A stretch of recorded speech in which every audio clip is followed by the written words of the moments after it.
There are two important reactions of alcohols. One is a dehydration reaction and one is an oxidation reaction. A dehydration reaction, as you might have guessed, means that water is going to be involved, but in this case we're going to see a loss of water. So water is going to be, because we're going to lose it, is going to be a product of the reaction. That'll be one of the products. We'll have another reaction, another product, and that'll be what the alcohol turns into. So in this case, we can take, what you'll see is we can take a alcohol, and this can be any alcohol that we want, and if we dehydrate it, we're going to get an alkene and, of course, water. So that's what we'll get in that reaction. And I'll show you an example of that in just a moment, but that's what we'll get in a dehydration reaction. In an oxidation reaction, a couple things can occur in an oxidation reaction. If the alcohol can be oxidized, some cannot, but if it can be oxidized, it forms basically a carbonyl group is the best way I'll put that. It's going to form a carbonyl group as one of its products. Some alcohols do not form a reaction, and when we get into oxidation reaction, I show you some specifics, you'll see why that is, and it'll be very clear to you. So let's go ahead and show you an example of a dehydration reaction.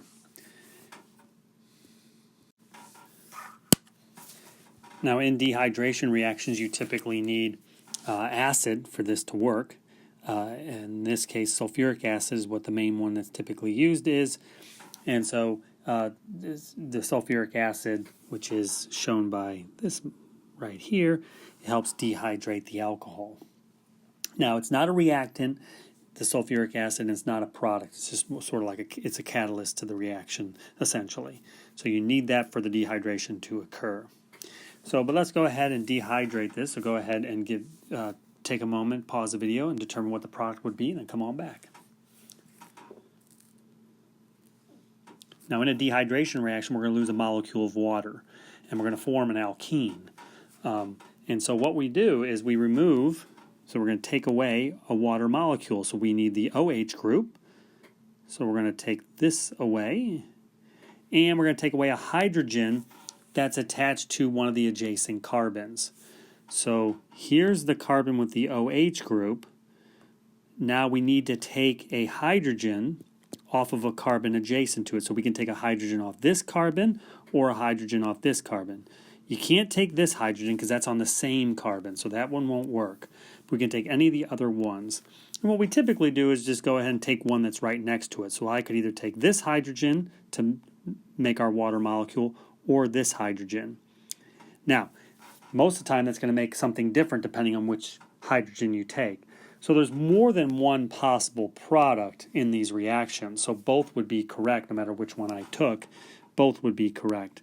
So I'm going to go ahead and I'm going to take that hydroxyl group. I have to take that OH. And I'm going to go ahead and take that hydrogen. So we're going to go ahead and remove those from it.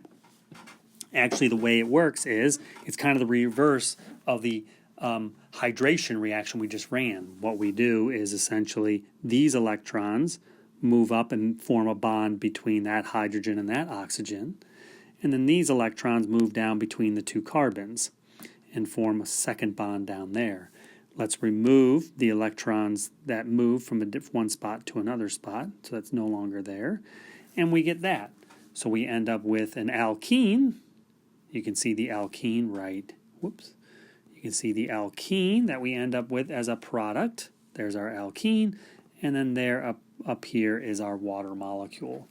So we dehydrated. So this is really, all a dehydration reaction is the reverse of a hydration reaction that we see with alkenes. And notice again, we're just focusing on where that hydroxyl group is for the reaction. Notice nothing happened out here in the molecule, nothing happened over here in the molecule. It was just all centered around where that hydroxyl group was. So let's try an oxidation reaction. To know it's an oxidation reaction, you'll see an oxidizer on the arrow. Now the oxidizer, again, is not involved in the reaction. It's a catalyst for the reaction. So it's not a reactant and it's not a product. The oxidizer sometimes is just shown as opposed to a specific oxidizer. Sometimes just in general, we put the letter O in between two brackets, and that just indicates that there's an oxidizer involved. So if you have an oxidizer involved, you know you're dealing with an oxidation reaction. And in an oxidation reaction, we're going to oxidize the alcohol and form a carbonyl carbon, or form a carbonyl group. Remember, a carbonyl group is a very important group, and it is this group. So it would be a C double bonded to O, and then the carbon's bound to other things to form its octet, or its 4 bonds to it. So in this case, in an alcohol, what you do is you find the carbon attached to the hydroxyl group. That's right here. Here's the carbon attached to the hydroxyl group. What we're going to remove is we're going to remove the hydrogen of the alcohol, and we're going to remove any other hydrogen. We pick one other one attached to the carbon that I circled there, and so the only other one available is this one. So this is a little bit different than a dehydration reaction. In this case, we're pulling hydrogens basically off the same carbon, almost, although this hydrogen up here is not on the carbon, it's on the oxygen of the hydroxyl group. So it's the hydroxyl group hydrogen and then one other hydrogen attached to the same carbon.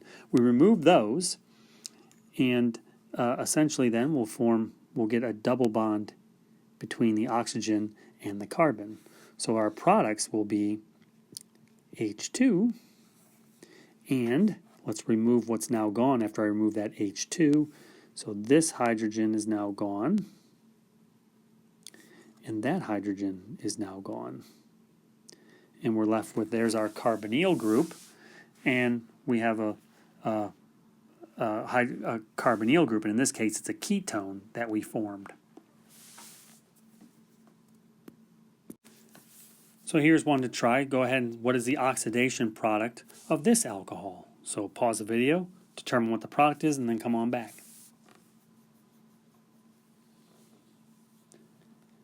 So remember, when we oxidize a alcohol, we're going to form a carbonyl group.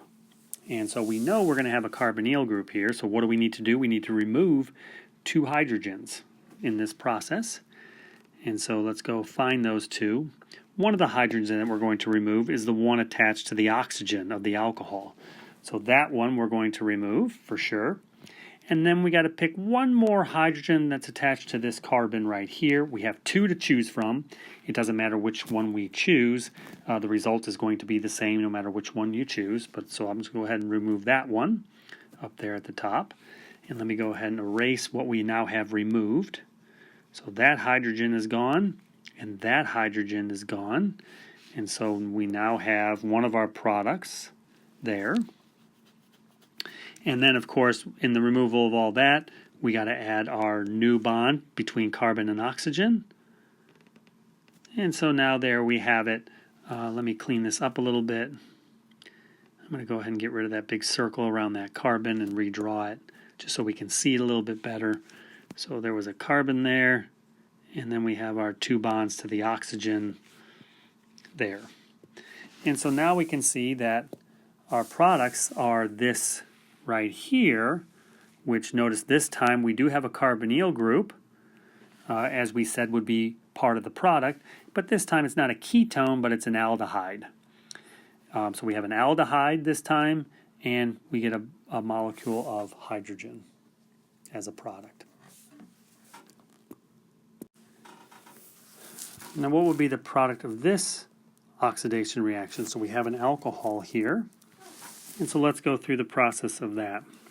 So we see our OH group, so we know the hydrogen, we're going to remove that hydrogen right there, and then we're going to remove a hydrogen attached to this carbon. Well, what's attached to this carbon is we have another carbon over here. We have a carbon down here, and we have a carbon over here. There is no hydrogen attached to that carbon directly.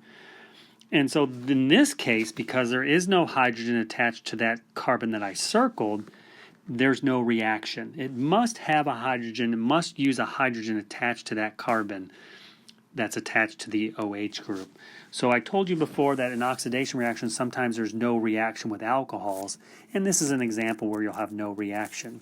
If the carbon here that is attached to the hydroxyl group is not also attached to a hydrogen somewhere, then there will be no reaction. If it is attached to a hydrogen, that hydrogen's removed, and we get the carbonyl being formed. So in this case, this would be no reaction.